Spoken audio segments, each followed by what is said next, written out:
If you're 60 years old right now, you have, on average, somewhere between 600 and 800 weeks of genuinely healthy, active time left. Not total time, active time. The kind where you can travel without compression socks, carry your own luggage, remember why you walked into the room, and actually feel present for the things you spent decades working toward. That's it. 600 to 800 weeks. And here's what makes this really uncomfortable. Most people in their 50s and 60s are spending a statistically significant portion of that window doing things that are quietly, systematically draining the best version of those years. Not big, obvious mistakes, small, habitual stuff. Stuff that masquerades as loyalty, responsibility, or that's just who I am. And the part nobody tells you? A lot of what I'm about to tell you to stop doing was actually useful earlier in your life. It served a real purpose. But now it's dead weight. And a ship can only carry so much dead weight before it stops going anywhere interesting. That's the metaphor I want you to hold on to for the next few minutes. Your 50s and 60s are a ship, a serious, well-built cargo ship. You've been loading it for 30 plus years, skills, assets, relationships, wisdom, opinions about the correct way to load a dishwasher. By now, the ship is full. It's seaworthy.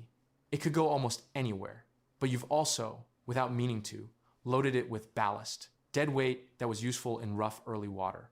It kept you stable when the seas were unpredictable. But you're in different water now, and the ballast is slowing you down, burning extra fuel, making the whole vessel harder to steer. And most people never offload it because it's familiar, because offloading it feels risky, because some of that ballast has been on the ship so long, it feels like part of the ship. It's not. I'm going to tell you exactly which pieces to throw overboard. 7 of them. By the way, I built a free early retirement calculator because most online ones are mathematically wrong. They use assumptions from the 90s that don't account for current inflation, sequence of returns risk, or the actual fee drag in most 401k plans. Mine uses BlackRock and Vanguard logic to expose the weak points in your plan, and I only ask for your email to send the report so I don't store any of your financial data. Link is in the description. In a few minutes, I'm going to show you exactly how the math of your remaining healthy weeks should function as a forcing function for every single decision you make right now. Because most people treat their active years as an abstract future thing rather than a shrinking concrete number. And that distinction alone changes everything. But first, let me start with the thing that costs people the most energy and that almost nobody talks about, honestly. Stop spending time with people who make you feel worse about yourself after you leave. There's a concept in behavioral economics called social contagion. You've probably heard some version of it. You're the average of the 5 people you spend the most time with, etc. But the actual research is more specific than the bumper sticker and considerably more alarming. A study published in the New England Journal of Medicine in 2007 tracked the social networks of 12,000 people over 32 years. The finding? Happiness is literally contagious. If a friend who lives within a mile of you becomes happy, your probability of becoming happy increases by 25%. A spouse becoming happy increases your odds by 8%. But here's the flip side, and this is the part nobody puts on inspirational posters. Unhappiness spreads through social networks too. You are being emotionally co-regulated by the people around you, whether you consented to it or not. This isn't metaphor. This is network dynamics. And yet, most people in their 50s and 60s are still having lunch with the same people they've known for 20 plus years. Some of those people are genuinely great.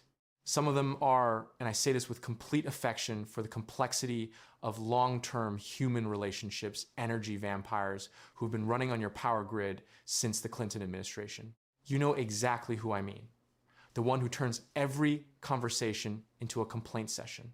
The one who makes a passive-aggressive comment about every life choice you've made since 2003. The one who somehow manages to make you feel guilty for having a good year. You leave every interaction feeling vaguely smaller, vaguely worse, vaguely like the world is heavier than it was an hour ago. And you've been tolerating this for what, 20, 25 years? Because of history? Because of inertia? Because it's just how they are? Here's the thing. The research on social isolation says that loneliness increases mortality risk by 26%.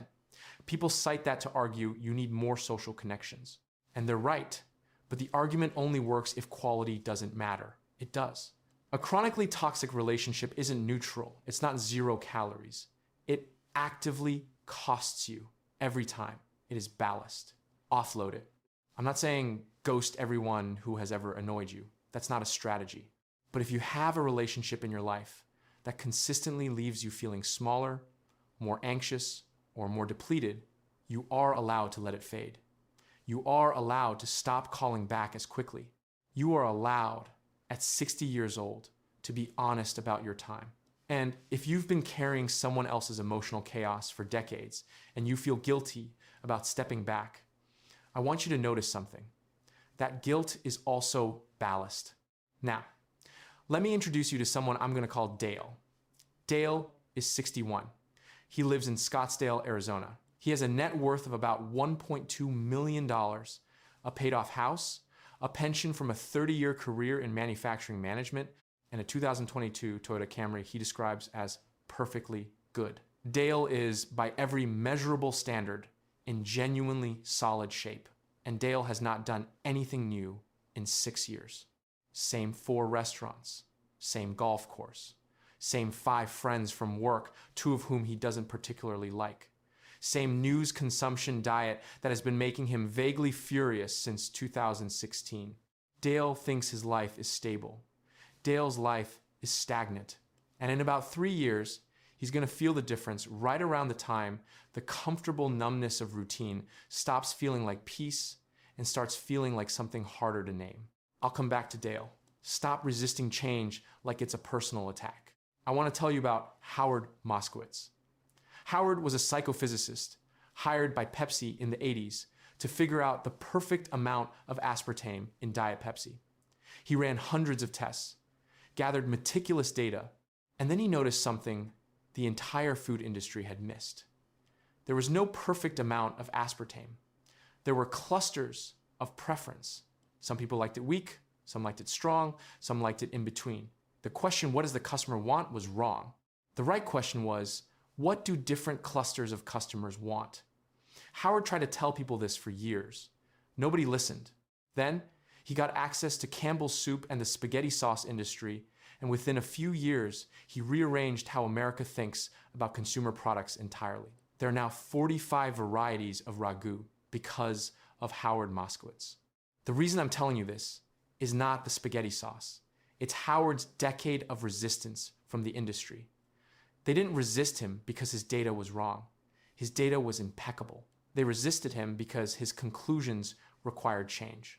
And change, especially to something that's been working fine, is deeply uncomfortable for brains that have been pattern matching the same way for 30 years. The food industry eventually changed, only because the competitive pressure got too great to ignore. Here's where it gets really interesting.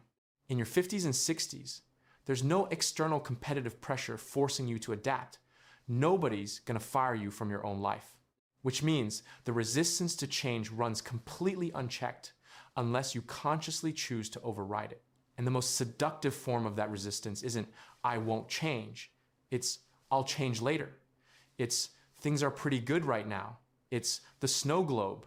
Everything's settled, familiar, still, and change feels like someone shaking the globe.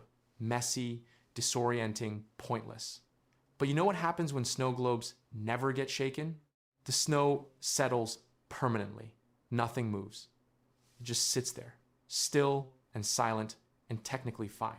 Every person I've talked to who genuinely thrived in their 60s, and I've talked to a lot of them over 10 plus years running a business, surrounded by accountants and fiscal lawyers who showed me how money and decisions actually move. Every single one of them had at least one moment in their 50s where they did something that scared them. Sold a house they'd lived in for 20 years, moved abroad for 6 months, started something in a field where they were the least experienced person in the room, not because it was comfortable, because stagnation is expensive, and the price isn't paid in money. It's paid in exactly the weeks we've been talking about. By the way, Hit subscribe if you're getting value from this. Otherwise, YouTube's algorithm may genuinely never show you my videos again. That's not a figure of speech. That's how the recommendation system works. Now, stop taking your remaining healthy weeks like they're infinite. This is where I need you to do actual math. Right now, not later. If you're 60 years old, the CDC's most recent life expectancy data puts your average total remaining lifespan at about 20 years. That's roughly 1,040 weeks total. But we're not talking about total weeks. We're talking about healthy, genuinely active weeks, the kind where you're not managing a serious chronic condition, not limited by mobility, not fighting cognitive decline. Research from the Harvard T.H. Chan School of Public Health suggests the average American spends the last 8 to 10 years of their life with at least one significant health limitation. Subtract approximately 450 weeks from the back end. You're now looking at somewhere between 500 and 600 weeks of full capacity time. If you're 55, add about 260 weeks. 500 to 800 weeks, that's it. I'm not saying this to be morbid. I'm saying this because I've noticed that the people who treat that number as real, who genuinely internalize it as a constraint, make completely different decisions than people who treat their healthy years as an abstract future thing. A study from Stanford Center on Longevity found that people who were prompted to think concretely about their remaining healthy time made measurably better decisions about how to spend it within weeks of the exercise. Not months, weeks. The awareness itself changes behavior because your brain is very good at optimizing for concrete constraints. Give it a real number and it gets to work. Leave it abstract and it defaults to later. So here's your actual assignment. Get a piece of paper and write down how many weeks you likely have left of genuinely healthy, active time. Be conservative. Now think about how you spent the last 3 weeks. Would you spend those same 3 weeks again, knowing what that number is? If the answer isn't a clean yes, and for most people it won't be, that gap is the work. The weeks don't come back. That's the only rule of this whole game. There's a woman named Bronnie Ware, an Australian palliative care nurse who spent years working with patients in the final 12 weeks of their lives. She started writing down what they regretted. Then she published those regrets in a book called The Top 5 Regrets of the Dying. The number 1 regret? I wish I'd had the courage to live a life true to myself, not the life others expected of me. Not number 2, number 1. More common than regret about work, regret about money, regret about missed relationships. The most frequently occurring thing people said from the final weeks of their lives was, I didn't live as myself. I'll come back to that. That's so heavy. Yeah, good, stay with me. Stop putting your health last on the priority list. Here's a reversal that took me a long time to understand. You think the reason people in their 50s deprioritize their health is laziness.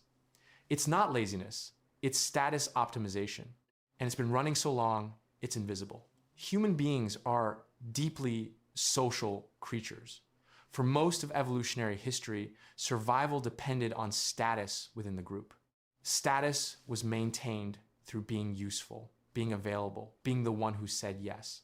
And in your working years, this tendency gets heavily reinforced. You stay late, you take the extra meeting, you skip the gym because something came up, you eat whatever's convenient because there's no time. And your status at work, in your family, in your social circle gets rewarded. This behavior is positively reinforced for 30 years straight. And then you hit 50, and the same behavior starts quietly undermining everything. But your brain doesn't know that because your brain still thinks you're optimizing for tribal standing. It still thinks saying yes to everyone else and no to yourself is the smart move. The math disagrees. The CDC reports that chronic diseases, heart disease, diabetes, obesity-related conditions account for 90% of the nation's $2.4 trillion in annual healthcare spending. The World Health Organization estimates that 80% of heart disease, stroke, and type 2 diabetes cases are preventable through lifestyle changes. 80%. That's not a rounding error.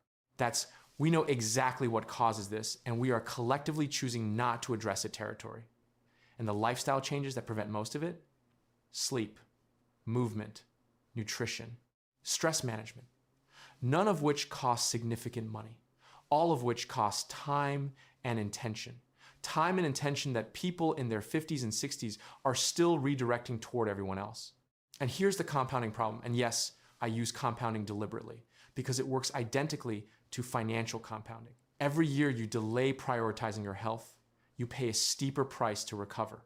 A 65-year-old who has been sedentary for 15 years faces a dramatically harder climb back to baseline than a 65-year-old who stayed moderately active through their 50s.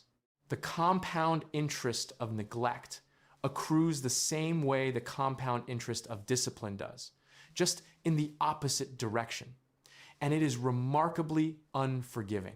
Dale is back. Dale has been meaning to get back to regular exercise for about 4 years. He has a treadmill in his basement that currently functions as a very expensive clothes rack. He knows he should use it. He will soon, probably when things slow down a bit. Things have not slowed down. Things do not slow down on their own.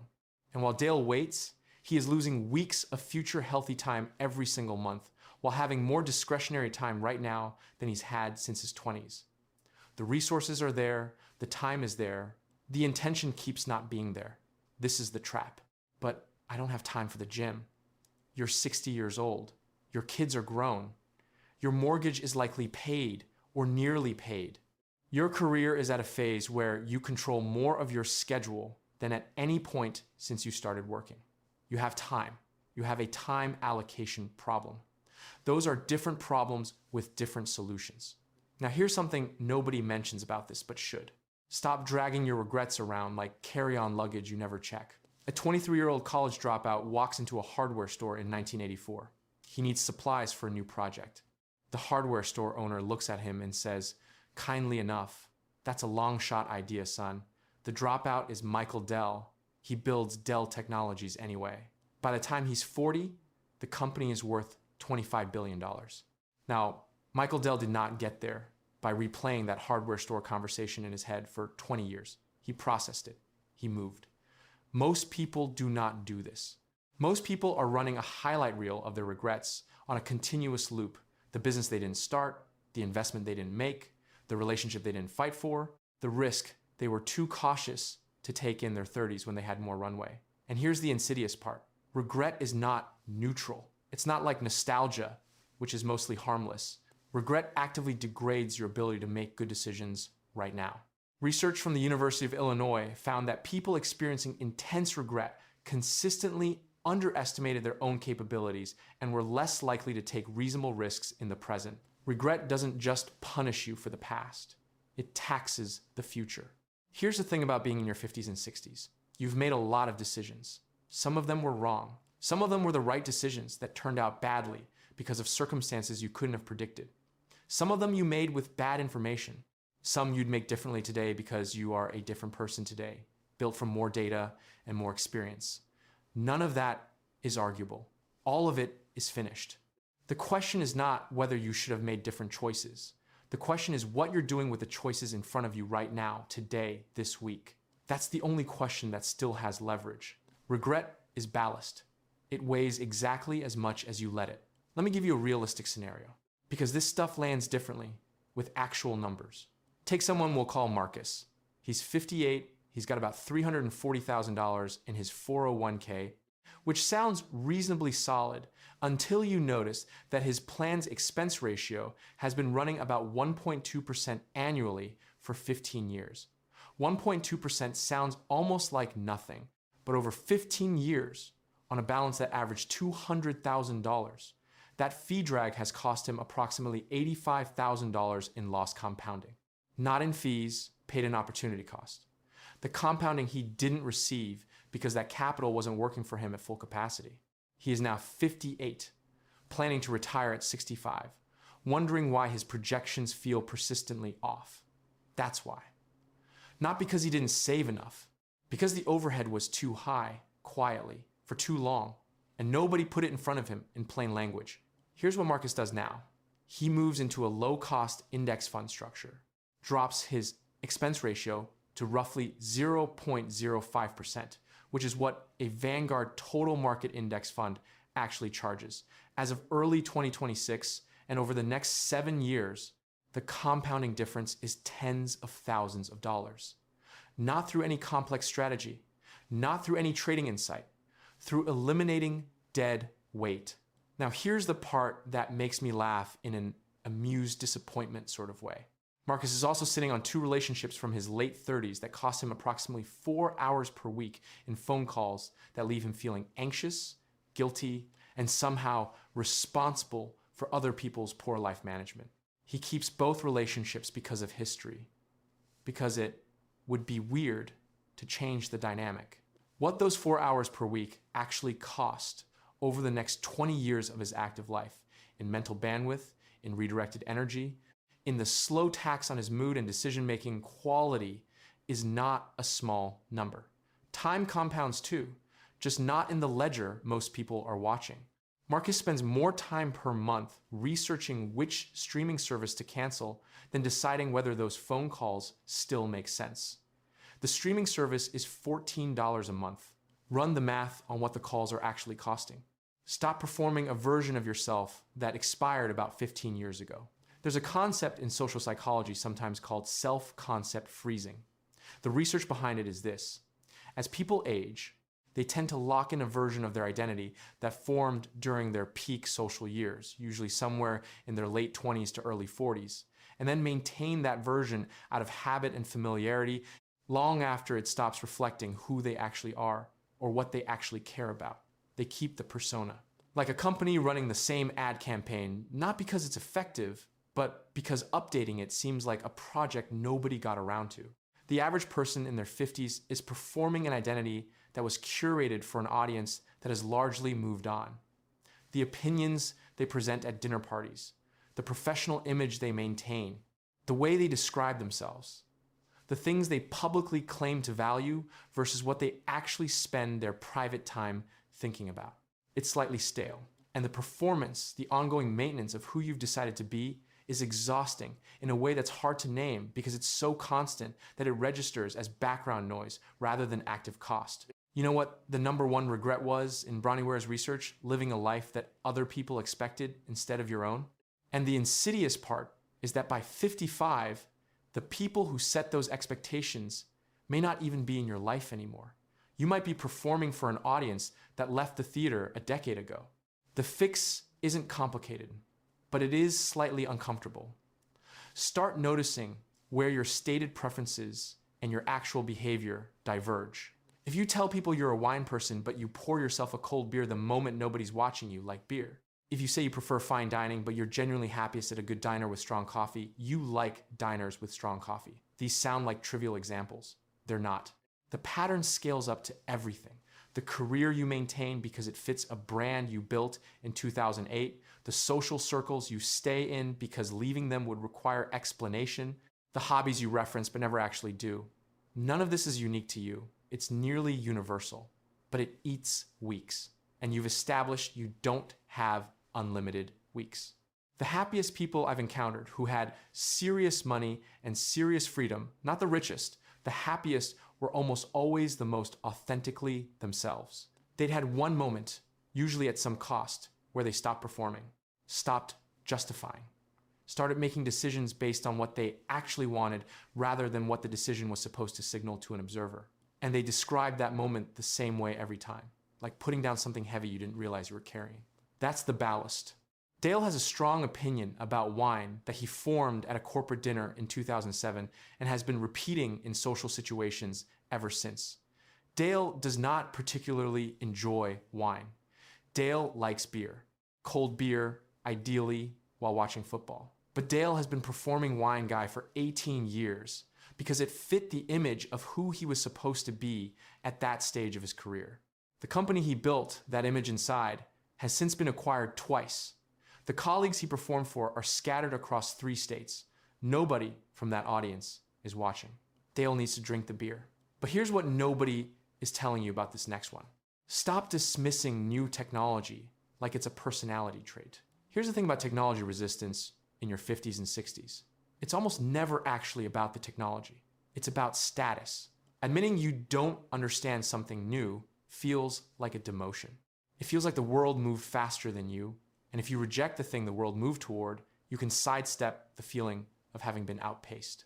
You can position it as a choice. I don't need that. That's for younger people. I get along fine without it. That's not a choice. That's ballast. Wearing a hat. Let me tell you about Nokia. In 2007, the year the first iPhone shipped, Nokia held roughly 40% of the global mobile phone market. Nokia's own engineers knew what smartphones were going to do. They had internal reports, they had prototypes. What they didn't have was organizational willingness to cannibalize their own product line and accept the discomfort of becoming a beginner again in their own industry. So they dismissed it, categorized it as niche, kept optimizing the feature phones. By 2013, they sold their devices division to Microsoft for $5.4 billion, down from a peak market valuation of approximately $250 billion. $250 billion to a distressed sale in 6 years because the people in charge decided the new thing was somebody else's problem. You are not Nokia. The stakes are different, but the mechanism is identical. When you dismiss a new technology, AI tools, health tracking, financial apps, communication platforms that your grandchildren use to stay connected, you are not making a neutral decision. You are actively losing ground. And in your 50s and 60s, the tools available to you right now, specifically artificial intelligence assistants for health management, financial modeling, research, and productivity, are genuinely the most capable they have ever been and improving at a rate that is not slowing down. The people who engage with them get real, measurable advantages in time saved, in better decisions, in staying cognitively sharp, in maintaining connections with people who matter. And here's where this lands the hardest. The resistance to new technology isn't only costing you utility, it's costing you cognitive health. The research on neuroplasticity is consistent and fairly well established. Learning new skills, including technology skills, is one of the most effective available methods for maintaining cognitive function into your 60s, 70s, and beyond. The brain is use it or lose it hardware. Refusing to engage with new tools isn't a preference. At the level of brain health, it's a choice with real consequences. And based on everything we've established in the last 15 minutes, you already know exactly what I think about that. 7 pieces of ballast, all of them familiar, all of them invisible until you name them. Draining relationships, reflexive resistance to change, treating your remaining healthy weeks as infinite, status optimization at the expense of your own body, regret as a permanent mental tenant, a performed identity 2 decades past its expiration date, and technological avoidance dressed up as a principled stance. Lazy investing built more fortune than crypto memes. And what makes that line relevant to every single thing I just said is this. The same principle applies here. You don't need to add elaborate new systems to improve your 50s and 60s. You need to stop running the expensive, low-return operations that are consuming resources you no longer have unlimited supplies of. That's it. Subtraction, not addition. The removal of overhead, not the construction of something new. 3 things you can do this week, not this quarter, not when things settle down, this week. 1, write down the names of the 3 people in your life who leave you feeling consistently worse after spending time with them. You don't have to do anything dramatic or confrontational. Name them on paper, because right now they're a diffuse, uncomfortable feeling. Making them concrete is the first step toward making a real decision, and you've been avoiding that step for a long time. 2, find your 401k or brokerage statement and locate the expense ratio on your primary holding. If it's above 0.5% annually, you are paying a meaningful compounding tax on your own retirement. The remedy requires no complex strategy, no financial advisor, and no special knowledge. It requires a few clicks that most people never take because nobody explained what the number was actually costing them over time. Now you know. 3, do the week's calculation. Sit down, be honest, be conservative, and get your number. Write it down somewhere you'll actually see it. Not to be morbid, to be precise. Because vague awareness changes almost nothing. A specific, concrete number changes how your brain allocates attention. That's not philosophy. That's how cognition works. And Dale eventually ordered the beer. He stopped accepting lunches with the person who'd been making pointed comments about his choices since 2019. He downloaded an AI assistant he'd been dismissing for 2 years and used it in about 40 minutes to plan a trip to Portugal. He'd been thinking about getting to for 6 years. He's not a transformed person. He's not a new man. He's the same man, carrying less. The ballast was always the problem. It was never the ship.